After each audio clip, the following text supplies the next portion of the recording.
ba. Wannan al'amarin da yake gaban mu a yanzu na maganar neman makomar lamba 2 a jihar Kano, ma'ana mataimakin gwamnan jihar Kano da ake ciki da nema yanzu, ina so in tabbatar da girma gwamna, idan ka yi tarayya da bukatar wannan gidan, idan ka yi tarayya da bukatar jagoranmu shugabanmu Dr. Abdullahi Umar Ganduje, ka yadda ka yi aiki da murtala silan garo na rantsa da girman Allah, duk ɗan tsohuwar APC burinsa ya cika. Duk ɗan tsohuwar APC burinsa ya cika.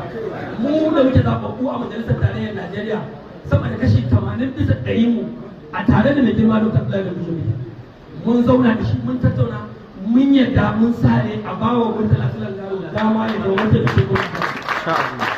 Murtala silan garo ko da me za ka ce a kansa, ƙarya mutum ya ce ke zai aiki da wanda malalaci ne, ba malalaci ne.